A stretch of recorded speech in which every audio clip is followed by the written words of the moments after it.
Hablar de Yala y hablar de lagunas son casi sinónimos. Nosotros conocemos el Parque Provincial Potrero de Yala por sus lagunas. De hecho, el parque fue creado por la presencia de las lagunas. Esas lagunas tienen origen probablemente en un terremoto que movió la montaña y produjo un desprendimiento enorme de bloques de piedra masivos. Esos bloques se fueron depositando al fondo de ese valle, de esa cuenca, cerraron el desagüe y después con la lluvia se empezaron a formar lo que hoy conocemos como las lagunas de Yala.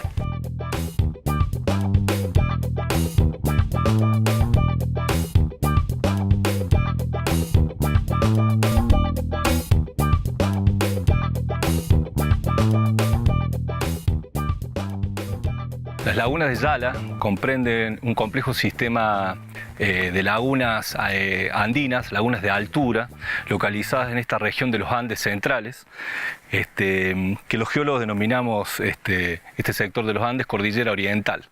Estas lagunas tienen la particularidad de haberse formado a partir de un complejo relieve que tiene una historia que hasta la década del 90 era bastante contradictoria.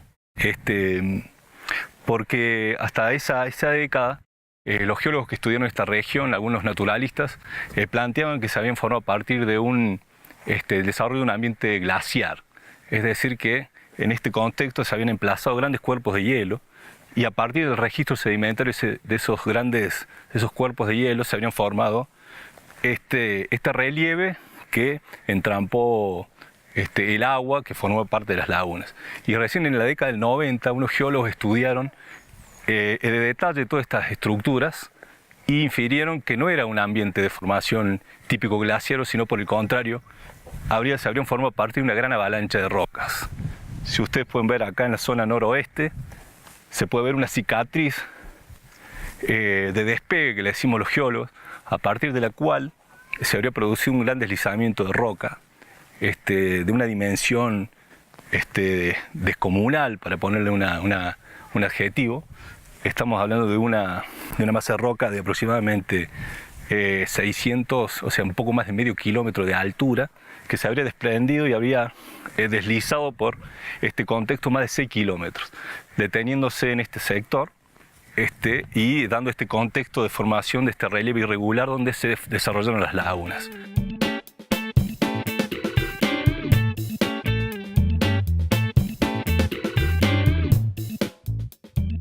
Cuando nosotros observamos un sistema como este, complejo aparentemente, como puede ser la laguna, en este caso la laguna Comedero, en Lagunas de Yala, en el complejo de Lagunas de Yala, no podemos imaginarnos todo lo que esta laguna a nosotros nos puede contar con relación justamente a los procesos ecológicos que se han dado a lo largo de la historia, desde la formación de las lagunas hasta la actualidad. Las lagunas funcionan, y en este caso, como captadores de lo que circula alrededor, desde el polvo atmosférico, lo que llega por las laderas, lo que traen también los organismos que viven y que llegan a la laguna. Todo eso se va registrando y sedimentando en el fondo y en algunos sectores especiales de estos cuerpos de agua, donde nosotros podemos después trabajar y con metodologías específicas rescatar esa información para llevarla a los laboratorios y estudiarlas. Información relacionada, por ejemplo, a las plantas y en este caso a qué tipo de plantas teníamos en los alrededores de este cuerpo de agua, hoy un bosque, y qué ha pasado con ese sistema a lo largo del tiempo. En el caso específico de la laguna Comedero tenemos registros interesantes que están vinculados al siglo XX. La posibilidad de tener cronología y conocer las edades es algo muy importante, fundamental si nosotros queremos reconstruir una historia. Y en este caso, a través de los estudios de sedimento, sabemos que la laguna esta, por ejemplo, recibió la contaminación que se dio en diferentes momentos del siglo XX, más específicamente a partir de la década del 60, por plomo. En otros sectores de la cuenca, ya en Laguna Rodeo, tenemos otras cronologías mucho más largas en el tiempo que van más atrás del siglo XX, incluso a escalas de milenio, donde hemos podido también saber, entre otros aspectos, el momento, por ejemplo, de la llegada del ganado que hoy podemos observar en la laguna. La llegada del ganado, el momento de la intervención más importante que se hace en este parque, está documentado en el fondo de las lagunas también.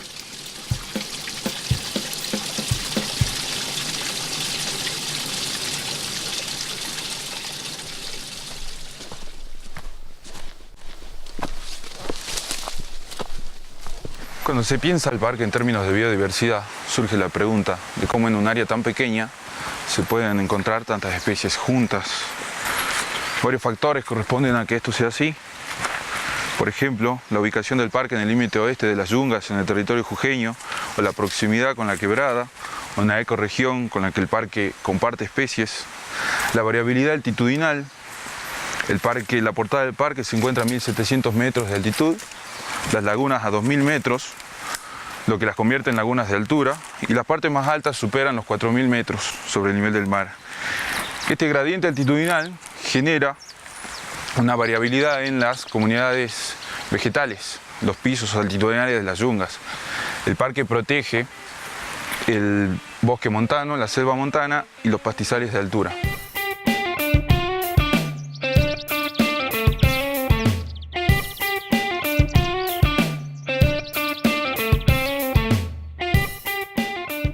En el parque también hay una marcada estacionalidad climática. Los inviernos son fríos y secos y es común ver nevadas. Tanto es así que muchos jujeños conocen por primera vez la nieve acá en el parque. Los veranos son cálidos y húmedos, tan húmedos que la mayoría de los días al mediodía ya está nublado. Otro factor que contribuye a esta elevada biodiversidad es la alta heterogeneidad topográfica. En el parque se pueden encontrar innumerables quebradas, planicies, laderas con pendientes abruptas y con distintas orientaciones respecto del sol y del viento. Respecto al agua, en el parque se encuentra en casi todos lados, en forma de vertientes que luego se convierten en arroyos que alimentan a las lagunas y a los ríos.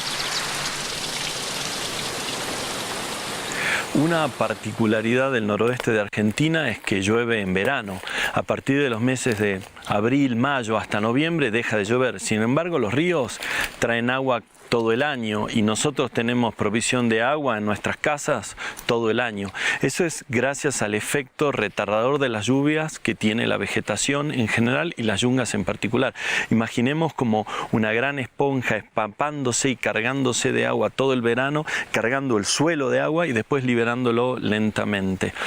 En ese sentido, las cuencas de Yala y alrededores son claves para la provisión de agua y es lo que llamamos los servicios ecosistémicos. No es exagerado decir que tal vez 1 de cada 4 o 5 vasos de agua que tomamos en la ciudad vienen de Yala. Y esa calidad del agua está muy fuertemente vinculada con lo que es la calidad de la cuenca.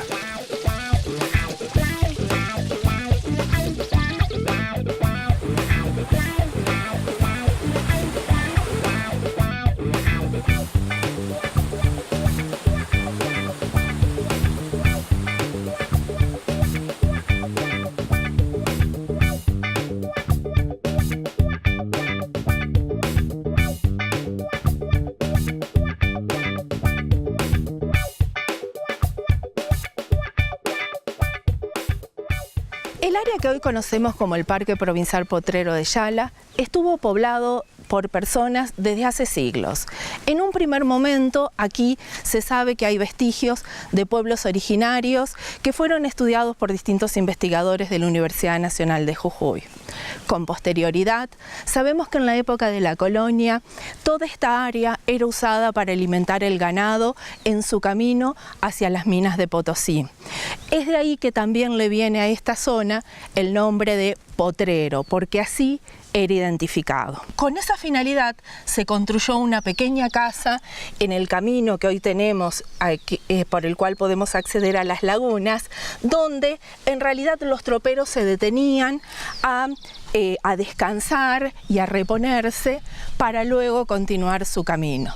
Ya en el siglo XX se construyó a comienzos del siglo XX, cerca de la laguna de Saguadero, una pequeña casa donde vivieron Smith en un primer momento y su esposa, que era parte de la familia Lynch.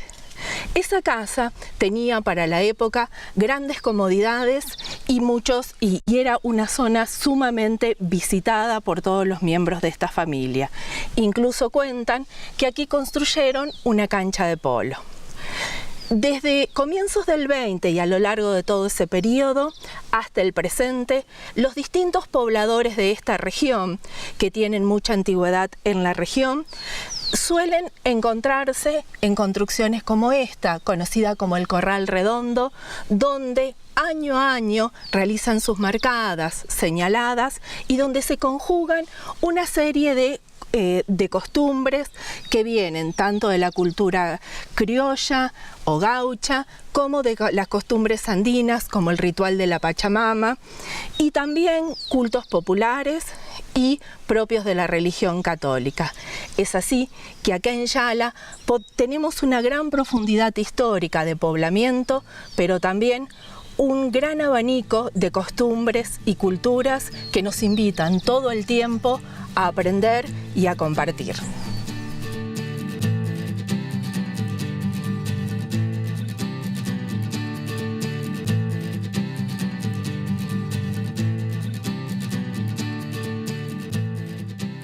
Una de las particularidades de Yala y las lagunas es que fueron declaradas área protegida. Es el primer parque provincial de Jujuy. Eso ocurrió en el año 52. Esa creación, de alguna manera, une tres eventos. Primero, la presencia de las lagunas, que le dan ese carácter único. Segundo, que era una propiedad, una finca, que pertenecía a una familia de origen extranjero. Y tercero, que en ese momento, en manos, es un gobierno peronista y el gobernador Villafañe decide expropiar esa propiedad y lo hace con un sentido bastante particular, porque en la primera decreto que crea, lo que menciona es que tenía que cumplir como con dos funciones. Primero, ser como un lugar de esparcimiento para los jujeños, entonces está ese origen de belleza turística, y segundo, al origen estaba la idea de que Yala sea un lugar de producción de peces, vinculado obviamente con las lagunas, pero con la idea de generar una infraestructura para la cría de peces. Eso tiene más de 60 años. Esa idea obviamente con el tiempo fue mutando y hoy las áreas protegidas tienen otra concepción. Pasó una concepción, si se quiere, más conservacionista, ambientalista, donde las áreas protegidas tenían que servir exclusivamente para conservar lo nativo, lo natural, y no tanto vinculado a esta idea de producción. Ahí también hay un tema interesante. Yala tiene pobladores en su interior desde su creación misma, entonces los pobladores siempre estuvieron presentes en Yala y son una parte fundamental de la historia con su presencia, su ganado, sus cultivos, etc.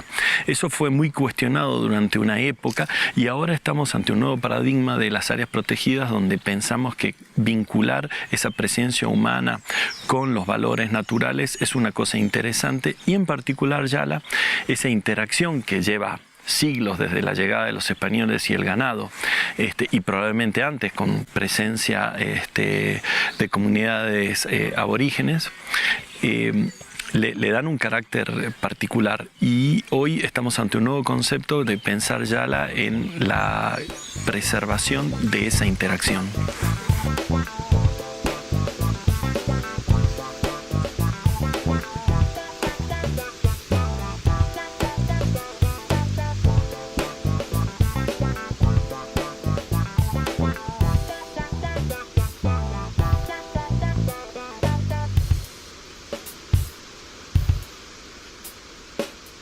nosotros vivimos acá desde que éramos muy niñas, nacimos prácticamente acá.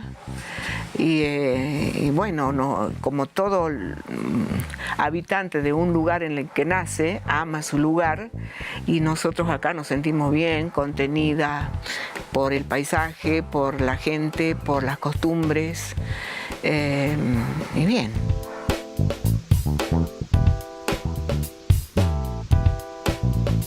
Vivir acá para mí es lo máximo, es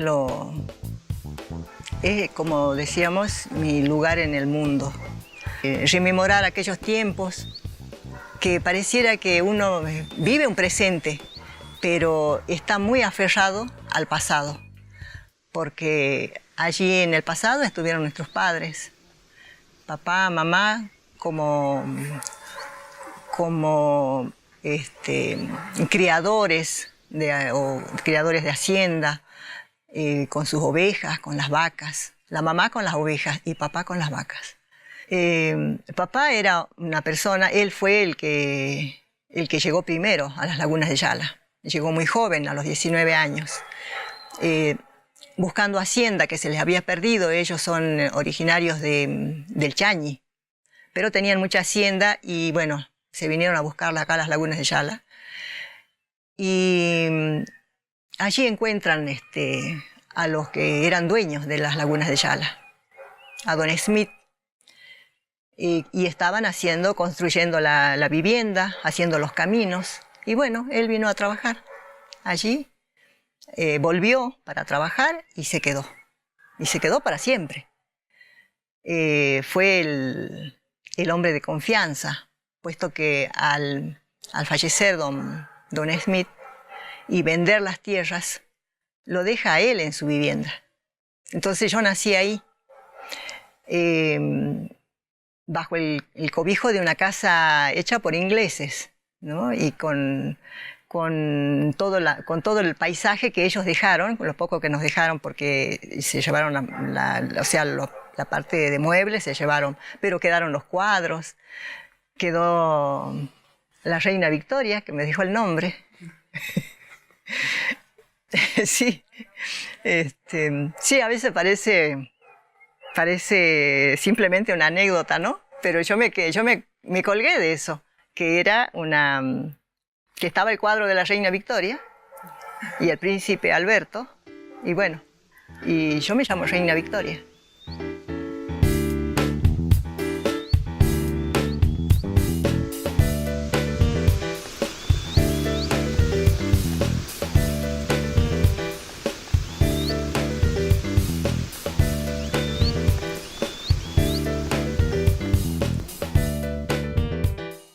Una cosa fascinante de Yala es el encuentro de distintos mundos.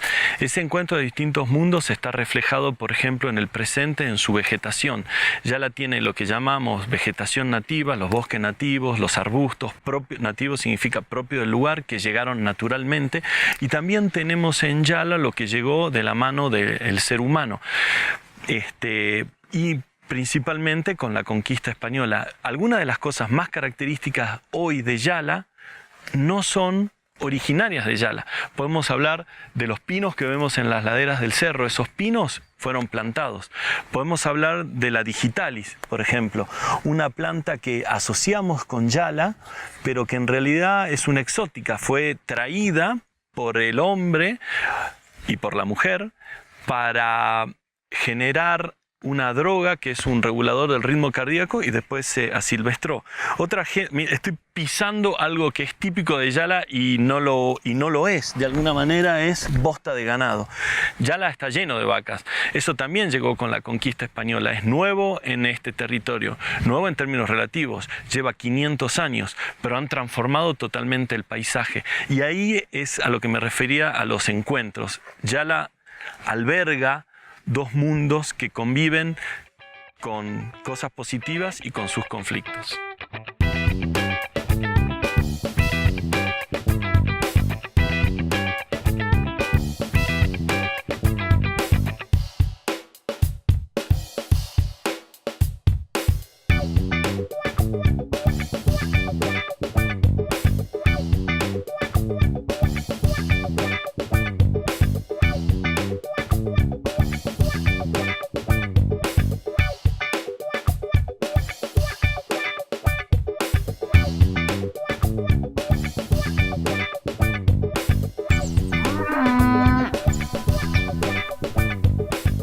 Hay como una discusión que creo que no tenemos resuelta y vale la pena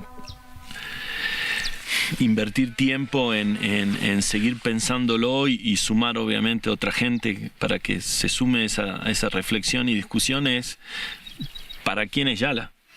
Porque, digamos, ¿no? Es de alguna manera eso, es para los turistas, es para los pobladores, es para los animales silvestres. Para investigarlo. Es para investigarlo. Para los servicios ambientales que presta a la ciudad, a la provincia. De alguna manera, ¿no? Al decir, bueno, queremos menos ganado y turistas limpios, y también nos arrogamos una discusión que es más amplia, ¿no? Y es, en el futuro, ¿qué va a ser de Yala y para quién?